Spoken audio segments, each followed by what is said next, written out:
Hey guys, Cory here. Welcome back to the channel. Got another Clash of Clans video for you. Today we're going to be taking an in-depth look at the Queen Charge Miner attack, both for Town Hall 10 and Town Hall 11.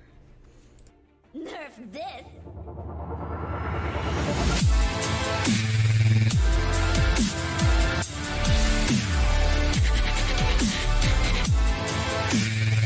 If any of you guys are new to my channel, make sure you smash that subscribe button, ring that notification bell. If you've already done those, feel free to share my videos with your clanmates.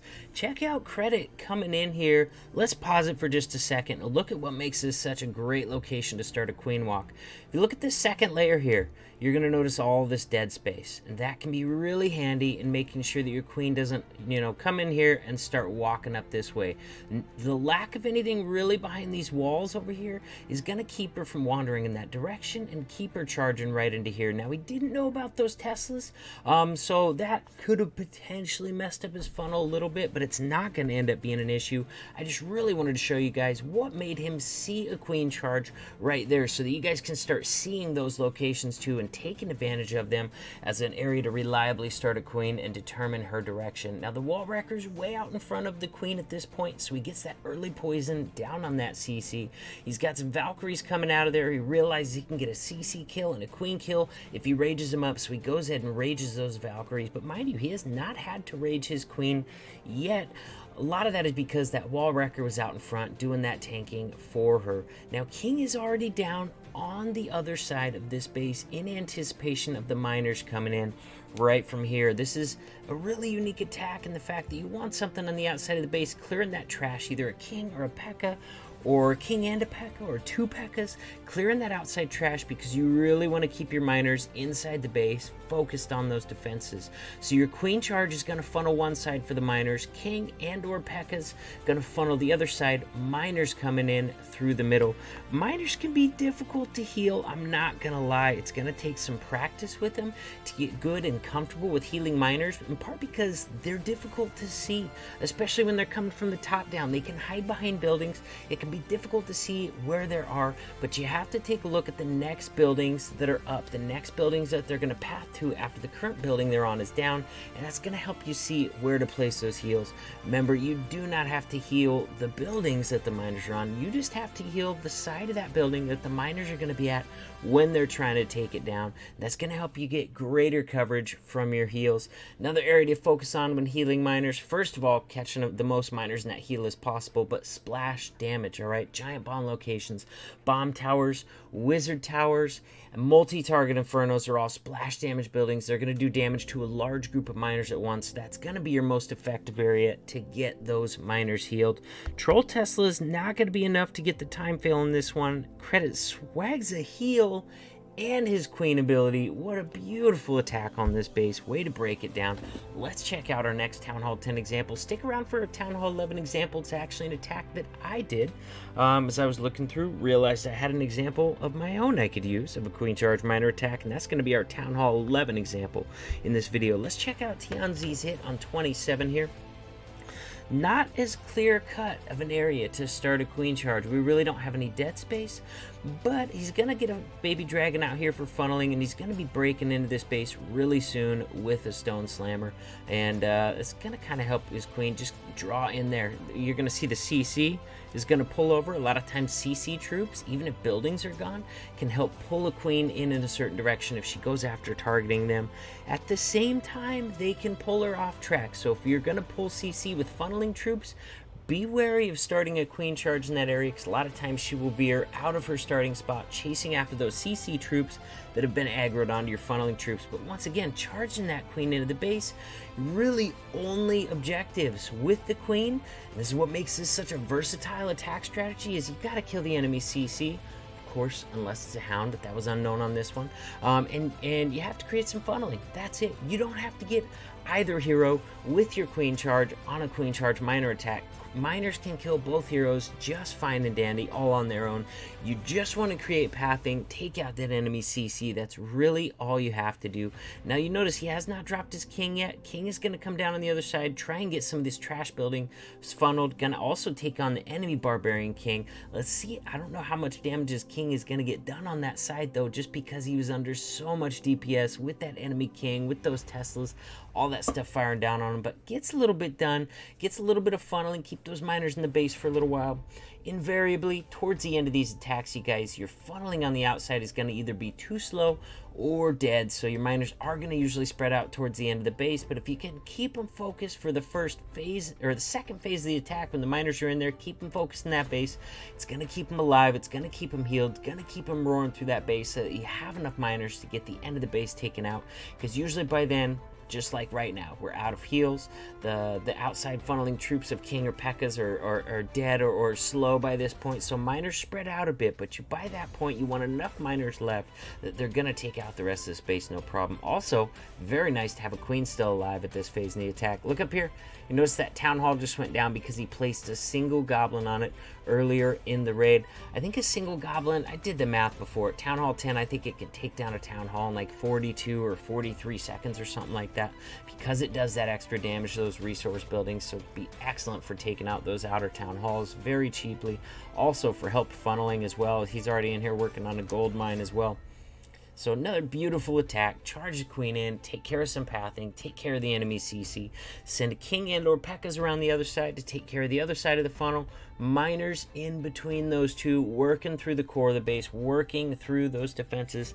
Actually, a lot of times your miners don't even have to touch the core of the base. A lot of times your queen charges in there and takes that out. Your miners are just responsible for that outer ring that's left. Gonna be, if you've done your charge well, it's gonna be an L shape or a C shape, but either way, it's gonna be a manageably small path for your miners to complete. Check this out, guys. Now we're going to check out my Town Hall 11 example. Gets pretty close, not going to lie, although if my queen would have been like a little more intelligent, it wouldn't have been that close at all. Guys, this is going to be an excellent example of the versatility of this attack strategy. Let's run through it real quick, break down what I was thinking. Guys, my charge is not going to kill the king or the queen, all right? King's down here, queen's over here. I'm starting this charge from right here. Now, I was looking at a little bit of dead space right here and a little bit right here, trying to charge my queen right into here. I wanted to drop my stone slammer up on this cannon and open up all of this compartment, which gives my queen access to all this stuff in here. So that's what I was thinking. I brought 3 hogs to get rid of this mortar. I just wanted to be on the safe side. Really did not want her to walk around. I knew that would wreck my attack. So I spent 3 hogs, making sure to get that down so that if I start my queen here, all 3 of these buildings are gone. I figured Expo from right about here is probably the next closest, but this mortar over here from this point was a little too close for comfort, so I got rid of it to be on the safe side. That's what I was thinking on this queen charge. King is down very early on this raid, trying to get the other side established once again. Also did not want to risk my queen walking up this way, drawn out by this town hall sticking out up here, so wanted to get it down early. Oh wow, did not even remember that my healers originally bounced off onto a wizard, drawing them into range of that archer tower. Probably going to lose a healer really early on in this attack. Honestly, I had no idea that even happened because it's been several days since we were in this war. Now my stone slammer went a lot further than I was planning on it getting. I figured it would already be dead by then, drop those Valks in here. Instead, it's going to drop them over here where they're not incredibly helpful. I do get a poison down in the enemy CC in hopes that most of it's going to die out sitting here on the Valkyries. I guess they did get a couple defenses down, but needless to say, that is not where I was planning on having my Valkyries at in this base. But Stone Slammer did its job. It got this part open, and so sure enough, my queen has got excellent access into this base. Now you notice, guys, I got 2 P.E.K.K.A.s left right here. I'm actually using 2 P.E.K.K.A.s for the outside funneling on this base. Just take a look at how much trash buildings are on the outside of this base. That's why I brought 2 P.E.K.K.A.s. Also, guys, take a look at this. I got them down a little early, but that's because they were really far away from damage. Sometimes you're going to do them after your miners, right after, so they don't take too much damage and die too early. But I started them early, looking at the pathing, going from this building to these buildings, and continue going on in here. Miners right in here, starting on this thin path. I want P.E.K.K.A.s to get rid of this so that miners have a nice thin path into this base.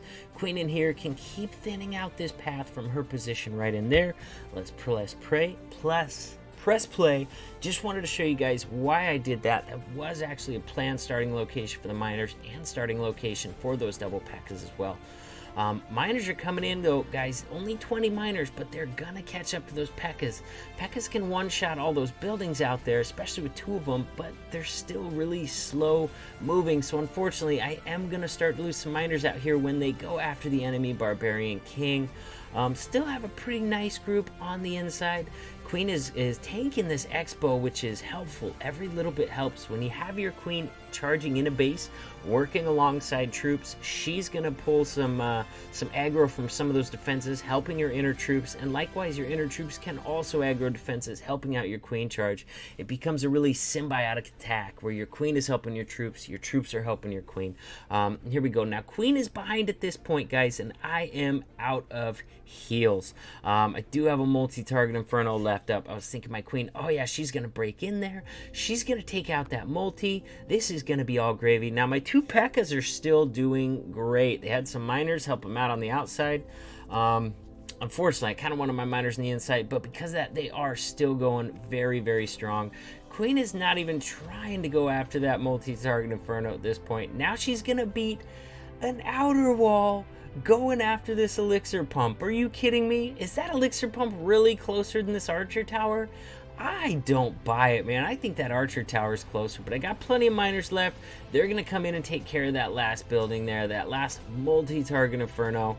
Not a lot of help from the Queen at the end of that raid. Maybe just tanking a couple of those arrays. Actually, I guess her healers were probably tanking for the miners, huh? So, hey, it is something.